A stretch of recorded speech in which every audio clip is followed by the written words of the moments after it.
الحمد للہ رب العالمین والصلاة والسلام علی سید المرسلین نبینا محمد وعلی آلہ وصحبہ اجمعین اما بعد 1439 ہجری کے رمضان کی آج پہلی تاریخ پہلا روزہ ہم نے مکمل کیا۔ اللہ عز و جل سے ہم دعا کرتے ہیں اللہ تعالیٰ آج کے ہمارے اس روزے کو قبول فرمائے، رمضان کے آخر تک صحت و عافیت کے ساتھ صحیح ایمان کے ساتھ اللہ ہمیں زندہ رکھے، اور اس کی پسند کے سارے نیک کام اس مبارک مہینے میں زیادہ سے زیادہ کرنے کی توفیق عطا فرمائے۔ ہر سال کی طرح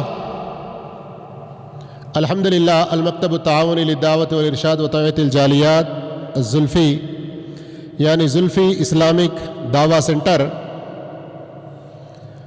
امسال بھی اس پورے مہینے کے لیے جو نصاب مقرر کیا ہے آپ کے دینی معلومات میں اضافے کے لیے، جس اچھے موضوع کا انتخاب ہوا ہے وہ ہے ارکان ایمان۔ بظاہر دیکھنے میں یہ موضوع بڑا پرانا لگتا ہے، جانا پہچانا لگتا ہے۔ ایمان مجمل کے نام سے ہم تو بچپن سے مکتب میں پڑھتے آئے ہیں، ایسا بھی کچھ لوگ کہہ سکتے ہیں، لیکن سچی بات یہ ہے کہ ہم میں سے ہر آدمی، چاہے وہ بہت بڑا دین کا عالم ہو یا وہ دین کی معلومات سے بالکل کورا ہو، ہر ایک کے لیے یہ موضوع ہر موقع پر انتہائی اہم ہے۔ ایمان اور اس کے ارکان اور اپنے ایمان کی تصحیح، ایمان کو پختہ کرنے، ایمان کو مضبوط کرنے اور ایمان کی تجدید کرتے رہنے کی ہمیں ضرورت کس قدر ہے، اس کا اندازہ آپ نبی کریم صلی اللہ علیہ وسلم کی اس حدیث سے لگائیے، جس میں آپ صلی اللہ علیہ وسلم فرماتے ہیں ان الایمان لیخلق فی جوف احدکم، بے شک تمہارے اندر ایمان ایسے ہی پرانا اور بوسیدہ ہو جاتا ہے جیسے تم میں سے کسی کا کپڑا بوسیدہ ہو جاتا ہے۔ فاسألوا اللہ ان یجدد الایمان فی قلوبکم، اللہ عز و جل سے تم لوگ اس بات کا سوال کرو کہ اللہ تعالی تمہارا ایمان تمہارے دلوں میں تازہ کرتا رہے۔ غور کر رہے ہیں آپ لوگ اس حدیث پر؟ تم اللہ سے دعا کرو کہ اللہ تعالیٰ تمہارے ایمان کو تمہارے دلوں میں یجدد، تجدید، رینیو، یہ آپ کا آئیڈینٹی کارڈ نہیں ہے جو سال میں ایک مرتبہ ہوتا ہے، یا پاسپورٹ نہیں ہے جو 5 سال 10 سال میں ایک مرتبہ کرنا پڑتا ہے، یا ہمارے انڈیا کا کوئی ووٹر کارڈ نہیں ہے کہ ایک مرتبہ 18 سال کی عمر کے بعد آپ نے بنا لیا تو لائف لانگ چلتا رہا۔ ایسا ہے؟ یہ ایمان ہر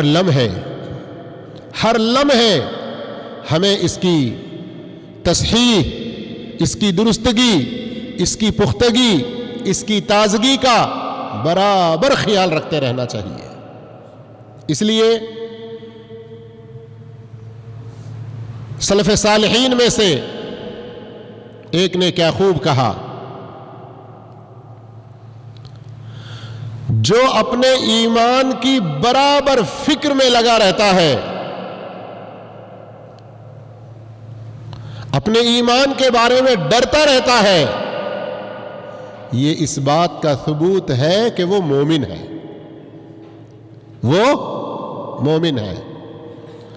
اور جو اپنے ایمان کے بارے میں بالکل بے خوف ہو جائے، ارے ہم باپ دادا سے مسلمان ہیں جی، ہم کو بولتے ہیں کیا کیسا دکھ رہا ہوں میں آپ کو، میرے ایمان کو گننے آ رہے ہیں آپ، میرے ایمان کے بارے میں، میرے ایمان کی تصحیح کی بات کر رہے ہیں آپ۔ ایسا بھی کہنے والے لوگ ہمارے معاشرے میں ہیں آج۔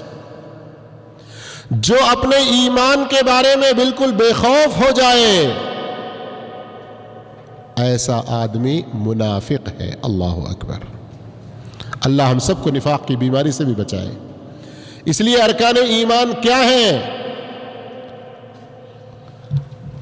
ان کو سمجھنا، ان کو جاننا انتہائی ضروری ہے، اور ان کے اندر کیا خرابیاں آتی ہیں ان کو جاننا۔ ارکان ایمان کی بار بار ہم تصحیح کرتے رہیں، اس کے اندر جو کچھ گڑبڑ پیدا ہو جائے، غلطیاں واقع ہو جائیں، کسی طرح کی کوئی خرابی پیدا ہو جائے تو ہم برابر ان غلطیوں کی اصلاح کرتے ہوئے ایمان کو پختہ کرنے کی کوشش کرتے رہیں۔ یہ اپنے سچے ایمان والے ہونے کی دلیل ہے۔ تو ارکان ایمان کا موضوع جو انتخاب کیا گیا، اس کے لیے کتاب کا انتخاب کیا گیا ہے ہمارے زلفی کے ایک بہت ہی مایہ ناز عالم دین، مصنف، مؤلف شیخ محمد بن ابراہیم الحمد، ان کی یہ کتاب ہے۔ کئی اور لوگوں کی بھی کتابیں ہیں نا، ان کی کتاب کی کیا خوبی ہے، اس کے اختیار کرنے کا کیا مقصد ہے؟ تو آج سے کچھ سال پہلے رابطہ عالم اسلامی، جو ایک بڑی مشہور تنظیم ہے اسٹیبلش، اور اس کا مرکزی دفتر تو سعودیہ میں، لیکن ہے یہ انٹرنیشنل لیول کی آرگنائزیشن۔ اس کی ایک شاخ ہیئت التعریف بالاسلام، اسلام کا تعارف غیروں میں کیسے کروائیں، یہ ایک الگ سے شاخ ہے۔ اس شاخ والوں نے دنیا کی زندہ زبانوں میں ایک کتاب لکھنے کے لیے کہا، علماء کو دعوت دی کہ غیر مسلموں کے سامنے ہم اسلام کا موجودہ حالات میں، موجودہ وقت میں، ماڈرن دور میں، عصر حاضر میں ہم کیسا تعارف پیش کر سکتے ہیں۔ اس کے لیے ایک بہترین کتاب جو لکھ سکتے ہیں لکھتے رہیں۔ کئی لوگوں نے مختلف زبانوں میں لکھی، تو شیخ محمد بن ابراہیم الحمد کی یہ کتاب اول نمبر پر آئی، اور الحمدللہ ہمارے دعویٰ سینٹر زلفی کو یہ شرف حاصل ہے کہ اب تک فرانسی، اسبانی اور فارسی زبان میں اس کا ترجمہ مکمل ہو چکا ہے۔ اردو، تیلگو، بنگلہ اور دوسری زبانوں میں ترجمے اس کے ہو رہے ہیں۔ تو اب اس سے آپ سمجھ گئے ہوں گے اس کتاب کی اہمیت، اور پھر اس میں اس موضوع کا انتخاب جو کیا گیا اس کی اہمیت کے بارے میں۔ تو آئیے ہم اللہ کے فضل و توفیق سے آج کا یہ موضوع شروع کرتے ہیں۔ ہر چیز کی ایک بنیاد ہوتی ہے نا۔ یہ مائک یہاں اس جگہ سے اتنی اونچائی پر کھڑا ہے تو ایسے ہی کھڑا ہے، یا اس کا بیس یہاں پر ہے نا؟ یہ بیس اگر کمزور ہو تو یہ اس طرح جھکا ہوا یہ یہاں تک ایسے کھڑا ہو سکتا؟ اس کا مطلب بیس مضبوط ہے، جو یہ اتنا جھکا ہوا یہاں تک آنے کے باوجود اس کو گرنے نہیں دے رہا ہے۔ سمجھ میں آ رہی بات؟ ہر چیز کی ایک بنیاد ہوتی ہے، ہر چیز کی ایک نیو، اساس، فاؤنڈیشن۔ ویسے ہمارے دین اسلام کی جو بنیاد ہے وہ ایمان کے ارکان ہیں۔ تو ایمان کے کتنے ارکان ہیں؟ 6۔ لوگ کنفیوز ہو جاتے ہیں۔ اسلام کے ارکان 5 ہیں، شہادتین کی گواہی، نماز، زکوٰۃ، روزہ، حج۔ لیکن جب کہا جائے ایمان کے ارکان کتنے ہیں تو کیا جواب ہوگا؟ 6۔ اللہ پر، اس کے فرشتوں پر، اس کے رسولوں پر، اس کی کتابوں پر، آخرت کے دن پر، اور اچھی بری تقدیر پر۔ تو ان میں سب سے پہلا اللہ پر ایمان۔ اللہ پر ایمان کا مفہوم کیا ہے؟ اللہ پر ایمان میں کیا چیزیں شامل ہوتی ہیں؟ اللہ پر ایمان کا مطلب ہے کہ اللہ کے وجود کے بارے میں پختہ ایمان و یقین رکھنا، اور یہ کہ وہی تمام چیزوں کا رب ہے، وہی مالک ہے، وہی تنہا خالق ہے اور وہی اس ساری کائنات کو چلانے والا، اس کی تدبیر کرنے والا ہے۔ اس کا انتظام صرف اسی کے ہاتھ میں ہے۔ اس کی ذات بلا کسی شرکت غیر اکیلے ان سارے کاموں کو انجام دے رہی ہے۔ اور اسی طرح یہ ماننا بھی ضروری ہے پختہ یقین کے ساتھ کہ اللہ ہی کی عبادت برحق ہے، اللہ ہی کی عبادت برحق ہے۔ اس کے سوا جس کی بھی عبادت کی جا رہی ہے، اس کے سوا جس کی بھی عبادت کی جا رہی ہے وہ خود بھی باطل اور اس کی عبادت بھی باطل ہے۔ ذالک بأن اللہ هو الحق۔ جب اللہ رب العالمین حق ہے اور اس کی عبادت حق ہے تو اس کے سوا جس کو پوجا جا رہا ہے وہ سارے کے سارے باطل ہیں اور ان کی عبادت بھی باطل ہے۔ یہ دو چیزیں سمجھنا اور ماننا ضروری ہے۔ اور اللہ رب العالمین یہ وہ ذات ہے جو تمام صفات با کمال اور ہر طرح کی بزرگی اور جلال کی خوبیوں سے بھرپور ہے اور ہر طرح کے عیب اور نقص سے وہ پاک ہے۔ اللہ پر ایمان میں کیا چیز شامل ہے؟ ایک تعریف کی شکل میں مختصر کچھ باتیں کہی گئیں، لیکن اب پوچھا جائے کہ کیا کیا میں نے بتائی بات ذرا بتائیں، دہرائیں تو مشکل ہو جائے گی، اس لیے اس کو ذرا نکات کی شکل میں سمجھتے ہیں۔ ابھی جو میں نے بات آپ کے سامنے بتائی اللہ پر ایمان کی تعریف میں اہم 4 باتیں ہیں۔ کتنی باتیں ہیں؟ 4 باتیں ہیں۔ اللہ پر ایمان میں سب سے پہلے اس کے وجود کو تسلیم کرنا، اس کے وجود کو تسلیم کرنا یہ بہت ضروری ہے کہ اللہ رب العالمین اس کا ایک مکمل وجود ہے، اس سے پہلے نہ کچھ تھا نہ اس کے بعد کچھ رہے گا۔ اس کا وجود ہے، اس کی ذات ہے۔ نمبر 2، اس میں اللہ تعالی کی ربوبیت پر عام طور پر آپ لوگ جانتے ہیں، کئی مرتبہ پڑھ چکے ہوں گے، ہم اللہ کو ایک مانیں یعنی اللہ کی توحید کو تسلیم کریں تو اس میں اس کی کتنی قسمیں ہیں؟ 3 قسمیں کر کے پڑھے ہیں، ہے نا؟ توحید کی 3 قسمیں کیا کیا؟ ربوبیت، الوہیت، اسماء و صفات۔ اب یہاں وہی بات ہے لیکن تھوڑا اس سے اونچا۔ ہم کہہ رہے ہیں اللہ پر ایمان میں 4 باتیں ہیں۔ پہلی بات کیا ہے؟ اللہ کی ذات، کہ اس کی ایک ذات، اس کا ایک وجود ہے۔ پھر اس کے بعد یہی 3 باتیں، ربوبیت کو تسلیم کرنا۔ کیا مطلب اس کا؟ کہ اللہ رب العالمین پیدا کرنے میں، روزی دینے میں اور اس پوری کائنات کا انتظام چلانے میں تنہا ہے، منفرد، اکیلا ہے، کوئی اس کا شریک نہیں ہے۔ تیسری بات، اس کے اسماء و صفات پر ایمان لانا۔ کیا مطلب اس کا؟ اس کے اچھے اچھے نام ہیں اور اس کی عمدہ صفتیں ہیں۔ ان ناموں کو، ان صفات کو ویسے ہی تسلیم کرنا اور ماننا جیسے اللہ نے اپنے لیے، اللہ کے رسول نے اللہ کے لیے بتائی ہیں، بغیر کسی 4 چیزیں اس سے پہلے کئی بار پڑھ چکے ہیں، بغیر کسی تحریف کے، بغیر کسی تعطیل کے، بغیر کسی تمثیل کے، بغیر کسی تکییف کے۔ کیا مطلب؟ تحریف کا مطلب ہوتا ہے اس کے معنی میں کسی طرح کا کوئی رد و بدل نہیں کرنا۔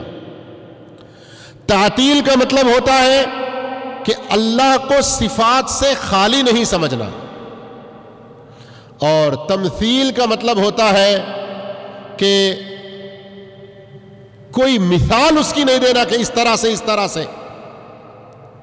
جیسے بعض لوگ، نعوذ باللہ استغفر اللہ، ہماری کم عقلی کے لیے یہ بات میں سمجھانے کے لیے بتا رہا ہوں، جیسے کچھ لوگ تقریر کرتے کرتے جوش میں اللہ ساتوں آسمانوں کو لپیٹ لیتا ہے، زمین کو مٹھی میں لیتا ہے، ہم اس طرح سے تمثیل، اس کی مثال پیش نہ کریں۔ کیفیت اللہ رب العالمین کی ذات کے بارے میں یا اس کی صفتوں کے بارے میں کسی طرح کی کوئی شکل، کوئی کیفیت ہم دینے کی کوشش بھی نہ کریں۔ اس طرح سے ہم اللہ کی صفات کو، اس کے ناموں کو ماننا ہے۔ اور چوتھی چیز، جب اللہ کو، اللہ کے وجود کو تسلیم کریں اور یہ مانیں کہ وہی پیدا کرنے والا، روزی دینے والا، ساری کائنات کا انتظام کرنے والا ہے، اور مانے کہ اس کے اچھے نام اور اچھی صفتیں ہیں، تو پھر عبادت بھی صرف اسی کی کرنی چاہیے، اس کے سوا کسی کی عبادت نہیں کرنا چاہیے۔ اس کے سوا جس کسی کی عبادت کی جائے گی وہ عبادت باطل ہوگی۔ اب آئیے اللہ پر ایمان لانے کا فائدہ کیا ہے؟ اللہ تعالیٰ پر ایمان لانے کے بڑے عظیم فائدے ہیں، اس دنیا میں بھی اور آخرت میں بھی، انفرادی طور پر بھی، اجتماعی طور پر بھی، پوری امت کے سطح پر بھی۔ ان فائدوں میں سے چند: مکمل امن کا حصول، اولئک لہم الامن، مکمل ہدایت وہم مہتدون، زمین میں حکمرانی اور عزت کا بڑھا دیا جانا، فللہ العزت ولرسولہ وللمؤمنین،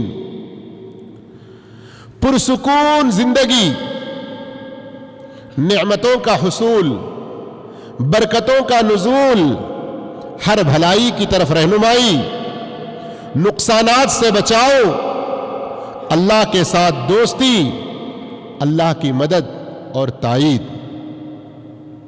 انہی فائدوں میں سے ایک یہ بھی ہے درجات کی بلندی، گناہوں کی بخشش، جنتوں میں داخلہ اور جہنم کی آگ سے نجات۔ یہ کچھ مختصر طور پر فائدوں کا ذکر کیا گیا۔ خلاصہ یہ ہے کہ دنیا و آخرت کی تمام بھلائیاں ایمان لانے کے نتیجے میں حاصل ہوتی ہیں، اور دنیا و آخرت کی ساری تباہی و بربادی اللہ پر ایمان نہ لانے کے نتیجے میں، یا جس قدر ایمان کمزور ہو جائے اسی قدر یہ خرابیاں اور نقصانات بڑھنے لگتے ہیں۔ یہ جو فائدے آپ کے سامنے ذکر کیے گئے، اس کے بارے میں بھی بہت ساری آیتیں، بہت ساری حدیثیں بطور دلیل پیش کی جا سکتی ہیں، لیکن وقت ہمیں ساتھ نہیں دیتا۔ اللہ عز و جل کی وحدانیت، اس پر ایمان جو ہمیں لانا ہے اور اس کو یکتا جو ماننا ہے، آئیے اس کے بارے میں چند دلائل ہم سنتے ہیں۔ دلائل بھی بے شمار ہیں، خود اللہ عز و جل کی گواہی یہ سب سے بڑی دلیل ہے۔ جیسے اللہ رب العالمین نے سورہ آل عمران سورہ نمبر 2 آیت نمبر 18 میں فرمایا، شہید اللہ، خود اللہ نے گواہی دی، انہ لا الہ الا ہو، کہ اللہ کے سوا کوئی سچا معبود نہیں ہے، اللہ کے سوا کوئی سچا معبود نہیں ہے۔ اس بات کی دلیل، اس بات کی گواہی اللہ رب العالمین نے دی ہے سب سے پہلے، والملائکہ، اور فرشتوں نے بھی دی ہے، وَأُولُو الْعِلْمِ قَائِمًا بِالْقِسْطِ، اور اسی طرح اہل علم بھی اس بات کی گواہی دیتے ہیں کہ اللہ کے سوا کوئی سچا معبود نہیں ہے۔ قائمًا بالقسط، وہ عدل کو قائم رکھنے والا ہے، لا الہ الا ہو، اس کے سوا کوئی سچا معبود نہیں ہے۔ العزیز الحکیم، وہ غالب ہے، سب کو عزت دینے والا ہے، بڑی حکمتوں والا ہے۔ تو ذرا غور کیجئے اس آیت پر، بہت ساری باتیں اس سے سمجھ میں آئیں گی۔ خلاصہ یہ ہے کہ فطرت، شریعت، عقل، اور ظاہری واقعات بہت ساری چیزیں ہیں جو اللہ کی وحدانیت کی ہمیں خبر دے رہے ہیں اور یہ بتا رہے ہیں کہ وہ تنہا ہی خالق، وہی روزی پہنچانے والا اور وہی اکیلا عبادتوں کا حقدار ہے۔ یہ سارے دلائل مل کر اللہ کے وجود کی خبر دے رہے ہیں اور توحید کی تینوں قسموں، ربوبیت، اسماء و صفات اور الوہیت کی اطلاع دیتے ہیں، اور یہ تینوں اقسام آپس میں جڑی ہوئی ہیں۔